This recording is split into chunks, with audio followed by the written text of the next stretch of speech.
دوستو حضرت بلال رضی اللہ تعالیٰ عنہ ان اولین لوگوں میں سے ہیں جنہوں نے شروع میں ہی اسلام قبول کر لیا تھا اور جن کو دنیا میں ہی جنت کی بشارت دے دی گئی تھی۔ حضرت بلال رضی اللہ تعالیٰ عنہ مکہ میں پیدا ہوئے، جبکہ بنیادی طور پر آپ کا تعلق ابے سینا سے تھا، جسے آج کل ایتھوپیا کے نام سے جانا جاتا ہے۔ آپ صلی اللہ علیہ وسلم کے 3 برس کے بعد پیدا ہوئے۔ آپ کا پورا نام بلال بن رباح ہے۔ آپ کی والدہ کا نام روایت میں حمامہ آتا ہے۔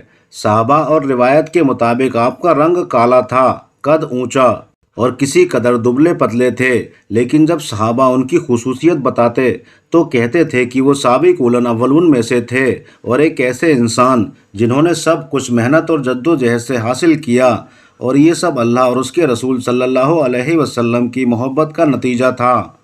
آپ صلی اللہ علیہ وسلم کی جانب سے حضرت بلال کو 2 لقب یا 2 خدمت عطا ہوئیں، ایک الخازم یعنی خزانچی اور دوسرا مؤذن رسول صلی اللہ علیہ وسلم۔ حضرت بلال رضی اللہ تعالیٰ عنہ کا تعلق بنی جہر سے تھا۔ ان کی والدہ ایک غلام تھیں جن کو امیہ بن خلف نے خریدا تھا۔ امیہ بن خلف اسلام کا سخت دشمن تھا۔ جب حضرت بلال رضی اللہ تعالیٰ عنہ اسلام لائے تو حضرت بلال رضی اللہ تعالیٰ عنہ پر ظلم کرنا امیہ بن خلف کا روز کا معمول بن گیا تھا۔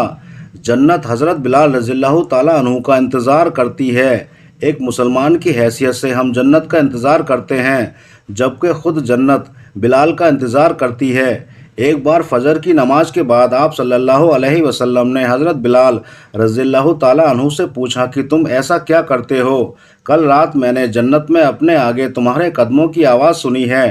اس پر حضرت بلال رضی اللہ تعالیٰ عنہ نے جواب دیا، اے اللہ کے رسول صلی اللہ علیہ وسلم، جب بھی میرا وضو ٹوٹتا ہے میں دوبارہ وضو کر کے 2 رکعت نفل نماز ادا کرتا ہوں۔ ایک صحابی نے ایک بار حضرت بلال رضی اللہ تعالیٰ عنہ کو ایک حبشی عورت کا بیٹا کہہ کر بلایا، جو حضرت بلال رضی اللہ تعالیٰ عنہ کو گراں گزرا۔ حضرت بلال رضی اللہ تعالیٰ عنہ صلی اللہ علیہ وسلم کے پاس آئے، ساری بات بتائی۔ آپ صلی اللہ علیہ وسلم نے ان صحابی سے فرمایا کہ تمہارے اندر اب تک زمانہ جاہلیت کی باتیں موجود ہیں۔ آپ صلی اللہ علیہ وسلم نے فرمایا، میں جتنا ایک سفید عورت کا بیٹا ہوں اتنا ہی ایک کالی عورت حضرت حلیمہ کا بیٹا بھی ہوں۔ ایک صحابی حضرت ابو بکرہ کی صاحبزادی جوان ہو گئی تو ان دونوں کے صاحبزادے بارگاہ رسالت صلی اللہ علیہ وسلم میں حاضر ہوئے اور آپ صلی اللہ علیہ وسلم سے اپنی بہن کی شادی کے بارے میں مشورہ چاہا۔ آپ صلی اللہ علیہ وسلم نے فرمایا، بلال کے بارے میں تمہارا کیا خیال ہے؟ اس پر وہ دونوں بھائی خاموش ہو گئے اور واپس چلے گئے۔ دوسری بار پھر اسی غرض سے حاضر خدمت ہوئے اور اس بار بھی آپ صلی اللہ علیہ وسلم نے سیدنا بلال حبشی کا نام ہی لیا۔ وہ پھر خاموش ہو کر واپس چلے گئے۔ جب تیسری بار بارگاہ اقدس میں حاضر ہوئے تو آپ صلی اللہ علیہ وسلم نے پھر سیدنا بلال حبشی کا نام تجویز فرمایا۔ اس پر بھی انہوں نے خاموشی اختیار کی تو آپ صلی اللہ علیہ وسلم نے انہیں خاموش دیکھ کر فرمایا، تم بلال کو کیوں فراموش کر رہے ہو؟ وہ اہل جنت میں سے ایک ہیں۔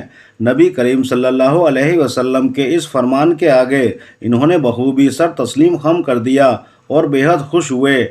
اس طرح حضرت ابو بکرہ کی صاحبزادی کی شادی سیدنا بلال رضی اللہ تعالیٰ عنہ سے ہو گئی اور اس طرح سیدنا بلال حبشی کی استواضی زندگی کا آغاز ہوا۔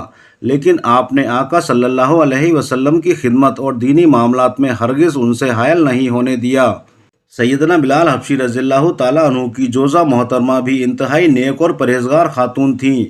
سیدنا بلال حبشی بھی بہت اچھے شوہر ثابت ہوئے۔ روایت کے مطابق سیدنا بلال حبشی نے اپنی زندگی میں متعدد نکاح کیے، لیکن انہوں نے کوئی جانشین یا وارث نہ چھوڑا۔ اسلام میں نسلی امتیاز کا بت یوں توڑا کہ سیدنا بلال حبشی نے مدینہ طیبہ میں نکاح کا ارادہ فرمایا تو قریش کے منتخب امراء نے انہیں دامادی میں قبول کرنے کی خواہش کا اظہار کیا۔ سیدنا بلال حبشی صلی اللہ علیہ وسلم کے حکم پر مدینہ طیبہ کے کسی محتاج کی تلاش میں تھے کہ کچھ مال عطا کرے۔ اسی دوران آپ کو آپ کا بھائی آتا ہوا دکھائی دیا جو یمن سے آپ کو ملنے کے لیے آ رہا تھا۔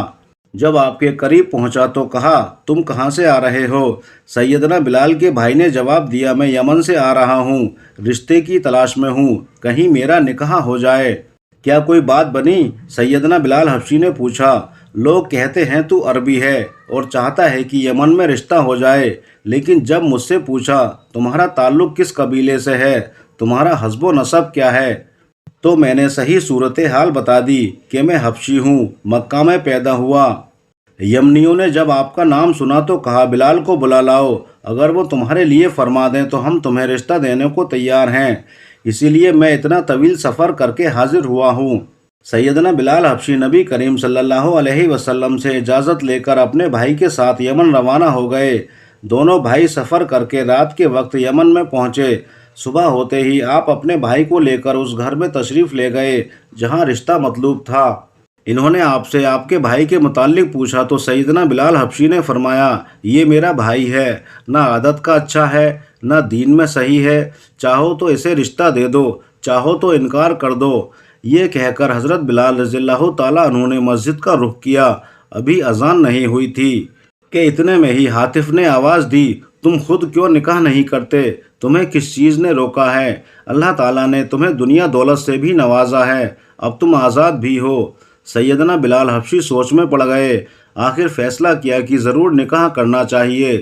نماز سے فارغ ہونے کے بعد احباب سے مشورہ کیا کہ کس سے رشتہ لیا جائے، تو طے پایا کہ آپ کا رشتہ ہند الخلانی سے موجود ہے۔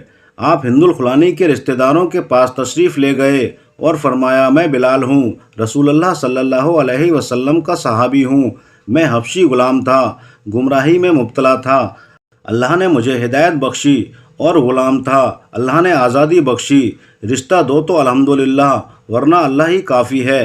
اہل ہند نے عرض کیا کہ آپ ہمیں مہلت دیں تاکہ رسول اللہ صلی اللہ علیہ وسلم سے عرض کریں۔ سیدنا بلال حبشی مدینہ طیبہ پہنچ گئے۔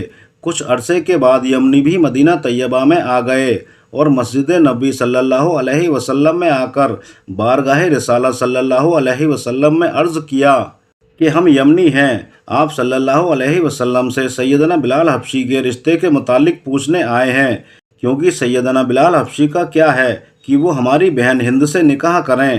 ہم نے ان سے مہلت مانگی ہے تاکہ آپ صلی اللہ علیہ وسلم سے مشورہ لے لیں، اور آپ صلی اللہ علیہ وسلم کی اس بارے میں کیا رائے ہے۔ تب آپ صلی اللہ علیہ وسلم نے فرمایا، تم کہاں اور بلال کہاں؟ تم کیا سمجھ رہے ہو؟ میرا بلال تو بہشتی ہے۔ ہند الخلانی کے رشتہ داروں کی آنکھیں کھل گئیں کہ سیدنا بلال حبشی رضی اللہ تعالیٰ عنہ تو بڑی شخصیت ہیں، ان کے ساتھ رسول اللہ صلی اللہ علیہ وسلم کا کتنا پیار ہے، اسی لیے نکاح کی ٹھان لی۔ فوراً ہند کا رشتہ سیدنا بلال کے ساتھ کر دیا۔ ہند الخلانی سے نکاح کے بعد بہتر ماحول رہا۔ ہجرت مدینہ کے بعد سیدنا بلال حبشی اہل صفہ میں شامل ہو گئے تھے۔ اہل صفہ میں سے کسی کا نکاح ہو جاتا تو وہ مسجد نبی کے چبوترے سے اپنے گھر منتقل ہو جاتا تھا۔ اسی طرح سیدنا بلال حبشی کا نکاح ہوا تو آپ بھی الگ رہنے لگے، مگر آقا صلی اللہ علیہ وسلم کی خدمت اور معاملات میں شادی کو حائل نہیں ہونے دیا۔